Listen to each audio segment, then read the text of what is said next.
Hello, and thank you for coming. I am finally getting a moment to get back to this mystery Commodore 64, and the chip I am looking at to replace is right in front of us. It is U2 6526R4. That is what the symptoms tell us to change. This is what the screen comes up as. This is after this otherwise dead machine had the PLA replaced. It was, yes, I had to unsolder it and put it in a socket. After that, this is what has appeared. And there is a website with a variety of pictures on it that people pointed out to me. And it tells me that U2 is the next logical thing to check. So that is what I'm going to do. And as you can see, U2 is also soldered in. So I have gathered my soldering iron and my desoldering iron, and I'm going to see about another extraction. So while I have the desoldering iron heating up, I'm going to be going at this row and this row. That is the U2. No, not the spy plane, but perhaps in this case just as important. The basic plan of this is to desolder the chip, then install a socket, much like this, and then put another 6526 chip in here, and hopefully the machine is just dandy. I will, of course, test the chip that comes out of here in another machine, but according to the website that people shared with me so nicely, this is where the trouble lies.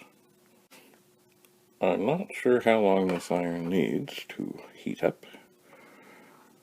There it is. But it's now been about 5 minutes, so let's see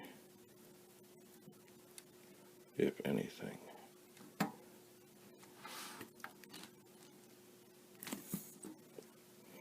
I don't think it's quite hot enough yet. Let's go a little closer.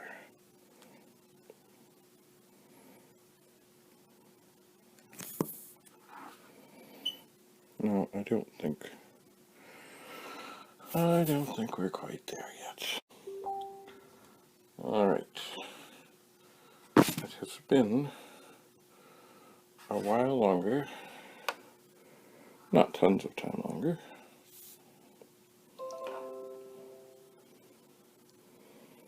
So I'm going to lay this down on here.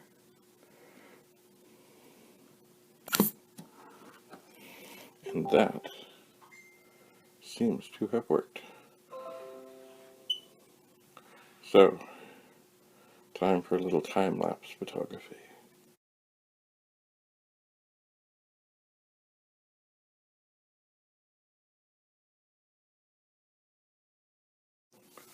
Well, that row didn't go badly, but there were a couple of times where solder did splatter. So, yes, when you squeeze the ball to be ready for the next thing, you have to make sure that there isn't any solder from the previous suck lingering around. I will be careful. More careful, I shall. Anyway, that's 20 pins done. Time for some time lapse.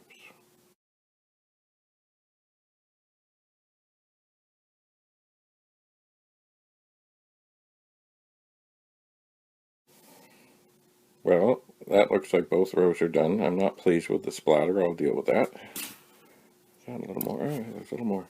What I'm going to do now is take the desoldering iron and put it on each pin individually and kind of push it to the middle of the hole to make sure that the chip should be happy to come out.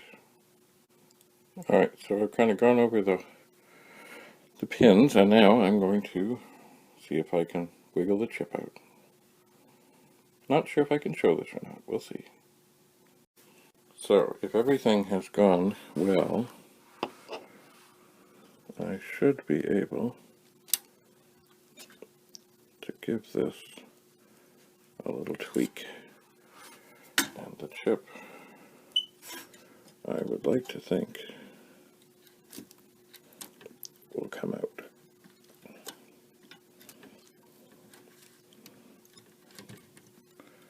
And there are signs that it does want to.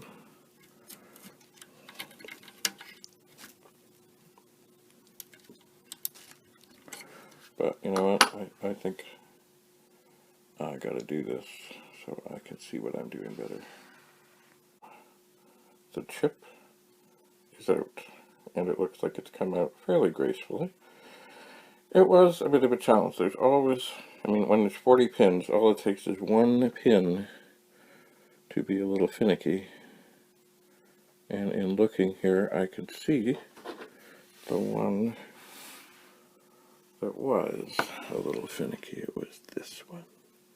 Fourth one down.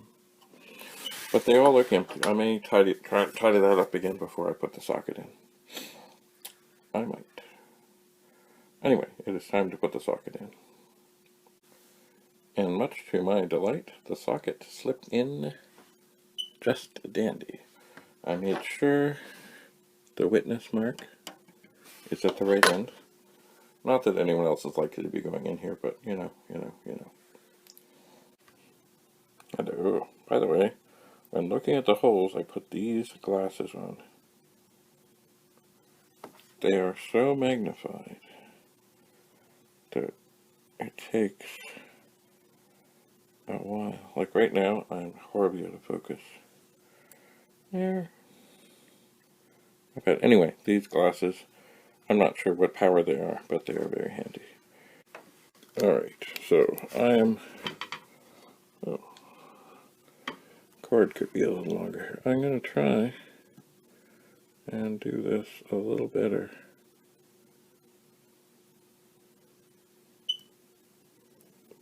Than the last time.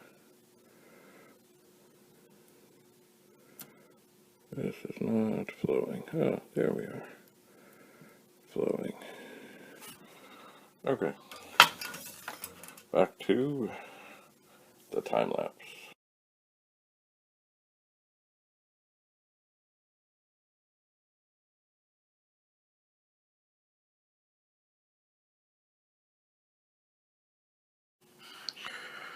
Alright. Well, I am not the fastest and I am not the best solderer there is, to be sure. But the socket is in. I have installed a replacement chip. It is time to see what happens. We have power, we have video, we're going to turn it on.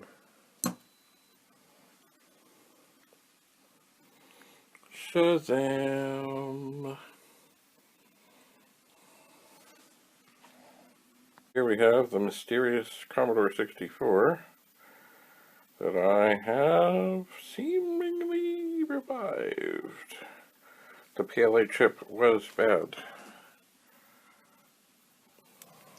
And 6526 chip U2 was bad. I'm currently got it running the dead test cartridge to see if anything else comes up. But at this moment, I am pretty confident. We shall see.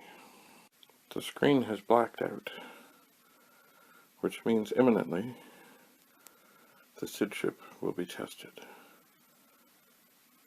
Perhaps. Soon. Mind you, this is not... Aha!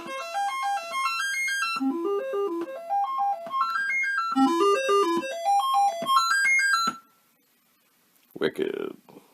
Alright, so the dead test cartridge seems happy. Let's see what Load Runner does. Load Runner. You remember before, it came up and then it did very strange things. Look at that. Not that it isn't still gonna, you know, the demo will do its thing. It will. Anyway, I believe we have success. Good news, very good news. The dead test cartridge reports no other deficiencies. So it would seem the two bad chips was indeed what ailed this machine. Now, there was a broken key. Haven't dealt with that yet. So we're not quite done, but there is a lot more hope than there was when I first turned it on, and I thought, no. So, onward we go. Thank you for coming. Bye for now.